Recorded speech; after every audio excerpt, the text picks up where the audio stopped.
Hey everybody, so welcome to week 2. Yeah, I know I'm a little late on the video.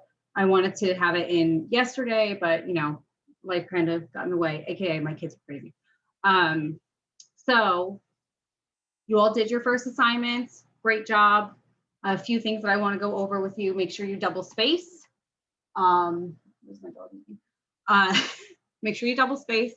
Remember the standard conventional rules of grammar, okay? So we're going to capitalize our I's. We're going to watch for run-on sentences and fragments. If you're curious as to like what those are or how to identify it, if you notice that a sentence is maybe too long with no commas or semicolons, it most likely will be a run-on sentence. Oh, sorry, it's my neighbor. They received my child. So ask yourself when you're reading it out loud, because that's a really, really useful tool. It sounds so dumb. I know it does. But if you read something out loud, you're going to hear a lot of potential mistakes that you might have.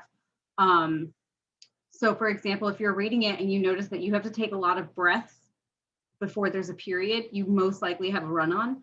Are there two separate thoughts in one sentence? If there are, then you can separate them into two separate sentences. What else? What other fun tips do I have? And by fun, you know, I mean, meh. If you have a conjunction, you know, think of your fanboys, for, and, nor, but, or, yet.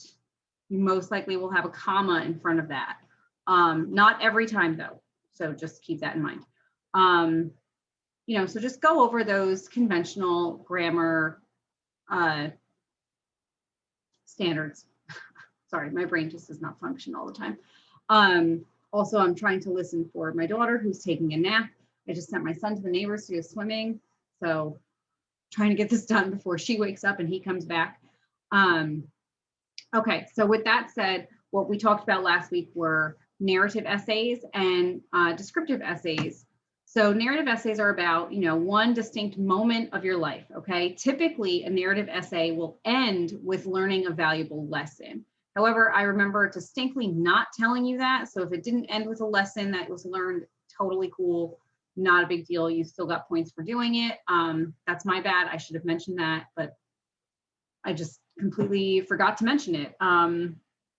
So descriptive essays, you know, we'll move on to that. Descriptive essays use all 5 senses to be engaging. Typically, you're describing, you know, you're describing an item or an object or an experience, but in doing so, you have to use all 5 senses. The descriptive essay can be a little more difficult because it requires you to really dig deep for synonyms and for descriptive language that we don't always use in our everyday language. So that might have been a little more difficult if you chose to go that route. Only a select few of you did, then great job. I am interested as to why, you know, why didn't you choose the narrative or why didn't you choose the descriptive? And with that, that leads us right into our second discussion rather.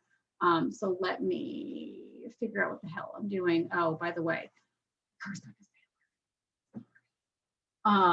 just kind of a habit at this point that I can't help.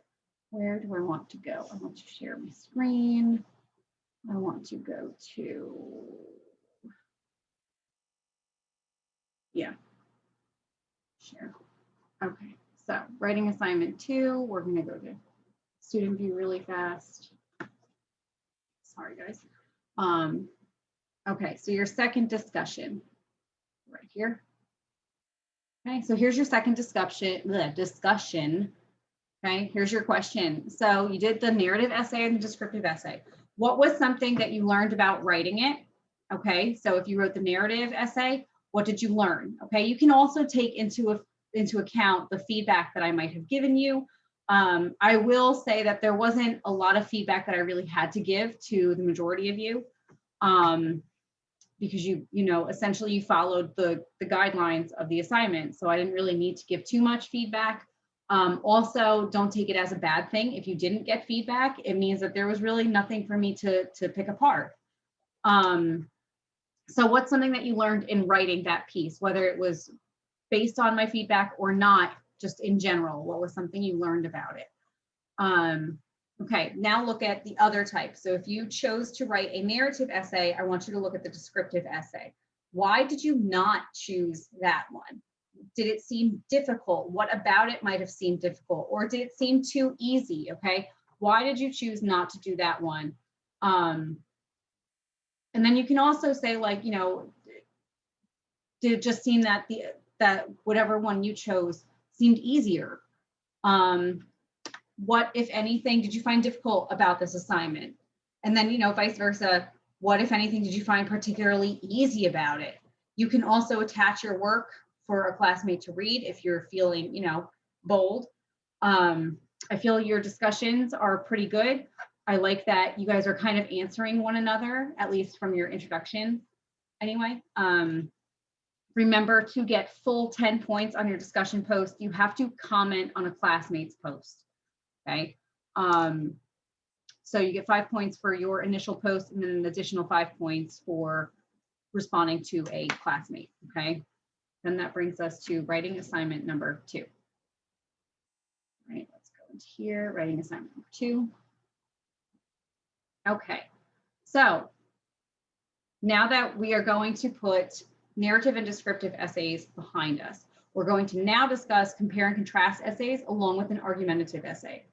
Now, before I get going, this is going to be, now that we've done an assignment, we've got one under our belts, whatever questions you might have, definitely utilize this course Q&A discussion post, okay? Again, I'm going to say it needs to be at least 1 to 2 pages, double spaced. The more you write, the more I have to grade. If you keep it to only 3 paragraphs in, you know, overall, I don't have much to go off of to give you a real good grade. So the less you write, kind of the worse your grade is going to be. I know that sounds really, really terrible, but you're not giving me much to go off of. Okay, so that's where that's coming from. Let's talk about the argumentative essay first. I can't find my mouse. Okay, so again, these first 2 links are going to be examples. Whichever one you choose to write, you really should read the example, okay? So here is the argumentative, boys here, girls there. This is about an all-boys school versus an all-girls school versus a co-ed school, okay? That is your argumentative. Then you have A Slow Walk of Trees by Toni Morrison. We all know that she wrote The Bluest Eye and Beloved, okay? She obviously wrote other ones as well, but those are probably your 2 most well-known. So she is going to compare and contrast her parents from her grandparents, how they lived to how they live now. It's an interesting read. It gets a little confusing, but it's really not that bad.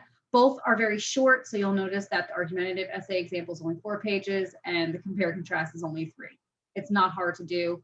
You can download it. You can probably find an audio of it. I'm not against that if you need it. Okay, so those are your 2 examples. I do, again, strongly suggest reading them, whichever one you're going to write about. Okay, and then you're going to choose one to mimic.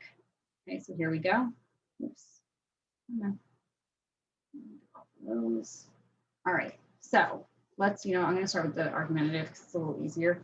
So the argumentative, you have a very set style of how you're going to do this. Most of the time in almost all of your classes, this is the essay you're going to come across, okay? You're going to come across this argumentative essay because you're trying to prove a point in almost everything you're writing, okay? So it's going to present both sides. Whether or not you choose to take a side is totally on you. It does not always have to be that way. That's much more of a debate. But anyway, argumentative. So you're going to introduce the topic with an attention grabber or a hook. Most of the time, this is a question or a statistic or a fun fact about whatever you're talking about, okay? Then you're going to give the background information, and then you're going to present a thesis, what your point is, what you're going to prove, okay? Then you go into your 3 body paragraphs, your 3 major arguments, okay? So if I want to argue that the, oh gosh, there's so many things to argue about on a daily basis. let's see. Typically my argument is that the sky is blue, but I don't have 3 points for that one. Okay, we'll go with dogs are better than cats. Okay, so one reason, dogs are great. Second reason, which would be my second paragraph, or my third paragraph rather, because your first is your introduction. Dogs are more in tune with emotions, which makes them better pets. And then my fourth body paragraph, third body paragraph, fourth total paragraph would be that dogs can sense danger or can sense, blood sugar lows, or if you're going to have a seizure, they have that like sixth sense, so to speak. And that's another reason that dogs are better than cats. Okay, so then I would have a counter argument. Okay, my counter argument might be that dogs are a little more high maintenance than cats, and that, with a dog, you can't just leave them. You have to make sure that somebody can let them out or walk them or whatever. They're a little more work than a cat is. That would be my counter argument. Okay, and then in my conclusion, my final paragraph, okay, this is probably going to be paragraph number 6 if you want to count by paragraphs. I'm going to restate what my thesis was, what that point is that I'm trying to prove. Then I'm going to take my main idea sentence from each of my body paragraphs and restate them. Okay, restate those major points.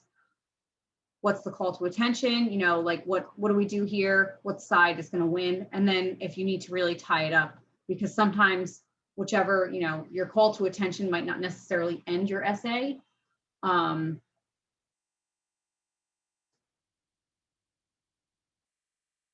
sorry, that was my husband. Anyway, so your concluding remarks. Oh my God, enough. It's in the mail. Sorry, I love him.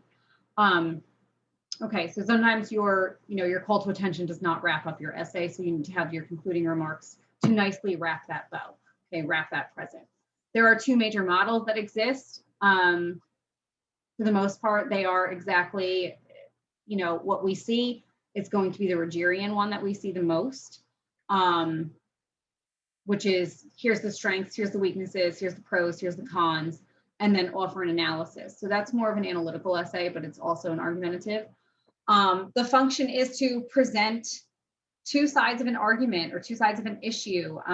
Typical argumentative essay, think of legalizing marijuana, abortions, okay, things that are really, really debated, heavily debated. There is, a lot of controversy that surrounds it. So if this is the essay that you're going to choose to mimic, then make it something that's controversial. You can even do right now mask wearing or the vaccine. There are people that are strongly for it, strongly against it, whichever one you want to go, mask or vaccine. Why? Okay, so those are great examples to build an argumentative essay on. Okay, so there's 2 ideas for you. All right, now I'm going to switch over to compare and contrast. Compare and contrast essay, it does exactly what I'm saying, compares and contrasts. Okay, it gives 2 things. It's going to tell you the similarities, the differences. They do this so that your compare and contrast kind of ties in really nicely with your argumentative essay because you're showing different parts of something. It's to point out the qualities and deficiencies of things to help make a critical decision. So you're going to use, your comparative terms like, as well, both, in common, same, similar, instead, on the other hand, although, yet, whereas, meanwhile, okay? So with this, you're going to pick something that is very similar. This is not going to be the which side's winning. It's just going to be a compare and contrast. Okay, so maybe like a orange to a tangerine. My example here is a Red Delicious to a Granny Smith apple. Maybe the Volkswagen Tiguan versus the Volkswagen, oh my God. Okay, scratch the Tiguan. Volkswagen TDI versus a Volkswagen Golf, I don't know, or a Bug. Okay, so like we're going to compare and contrast. So if you're car shopping, that's kind of something that you're doing, like I just said. If you're maybe house shopping, compare and contrast, pros and cons. A good one that some of my students at one of my other schools did is Biggie versus Tupac, compare and contrast. Who's the better lyricist? Who was the better writer? Who was the better actual rapper? What else can you compare and contrast? I don't know, apples and oranges, of course. I'm trying to think of what other students have done for this one, but I suddenly do not remember at all. Okay, so again, you're going to do 1 to 2 pages, double space, Times New Roman, 12-point font. Okay, that is going to be the standard 12-point font, Times New Roman, double spaced every single time. Okay, so your discussion is due by Sunday at midnight. Okay, you should really have your initial post done by like tonight at midnight, just to make it easy. And then your response to someone by Sunday at midnight. And then your mimicked essay, your writing assignment number 2, is due Saturday at midnight. If you have questions about any feedback that you received, you can send me a message through here on Canvas, or you can send it via email to my email address.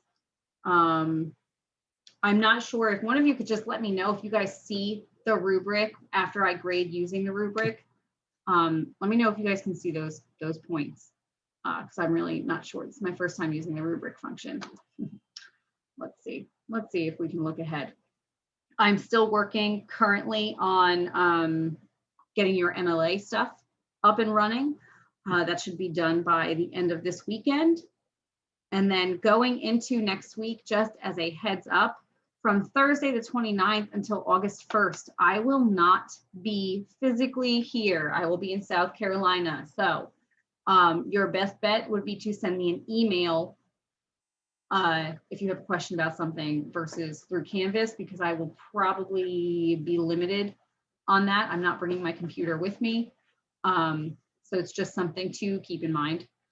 I think that's it. Let me go back to this one. Okay, yes. Okay, perfect. All right. I believe that's it then for all of you. If you guys have questions, again, email me, send me a message through Canvas, doesn't matter. You can also put up a question in that course Q&A discussion post. I think that's it. That's all I got for you. So I hope you guys have a good rest of your week and have a good weekend, and I will talk to you later. Bye, guys.